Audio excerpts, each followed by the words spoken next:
then have his way. All right, thank you very much. Well, let's move on to our final take for the day. Now, days before the big Eid al-Kabir celebrations, observed by Muslims as a period of sacrifice, obedience, and love, ram traders across the country lamented low patronage from buyers at major cattle markets in different states. Ram, which is a significant part of the celebration, was sold from 180,000 naira to 1.2 million, depending on size.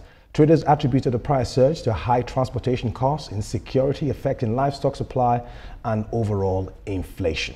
I say have Jesufemi Adeogun right here. Now, Jesufemi, I understand that there were a number of issues regarding, sales. Ram sellers were lamenting. Now, the significant increase in the price of ram could be mainly attributed to what major factor? Okay, could be attributed to a whole lot of things. Okay. Inflation, devaluation of the currency, also closure of the border. Okay. Closure of the border. I mean, Nigeria is not rearing enough to meet the demand. So there is need for bringing from Niger and Cameroon, Niger especially, and the border has been closed. You said Nigeria is not rearing enough. That's quite disturbing. Yes. Nigeria happens to be a country where years before now, we were kings in cattle rearing, livestock. The North were holding that power down to a very great extent. What do you think really went wrong? I think it has to do with mostly ethnic.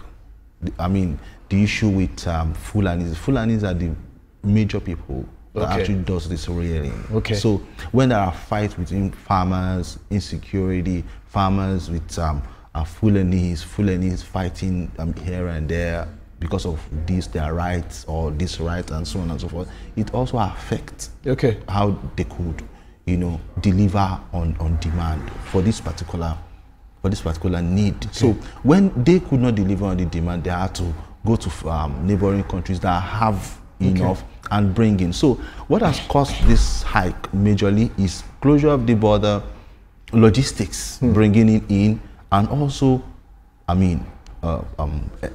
devaluation of the naira. Okay. And while we're looking at that, now there's also a conversation about sellers wanting to always take advantage, of buyers. Yes. That cannot be overlooked anyway. Yes. Even when the odds aren't so bad, sellers still want to make extreme profit. Do you also think this is also a major factor we should be looking at? Because you're selling a ram for a particular price, but you know that if you sell for a slightly lower price, you will still make profit, but the intention to make more profit, don't you think that is also one of the issues we might be dealing with? Yes, that could be. That's when we still come back to the government and our leaders, and those bodies are regulating the prices. This also plays in not only in ram selling, it plays in other sectors. Anybody can just take anything and decide to sell at any price because he sees a buyer that is willing. That being said, I think that does not really play much in this situation because the patronage is even very low.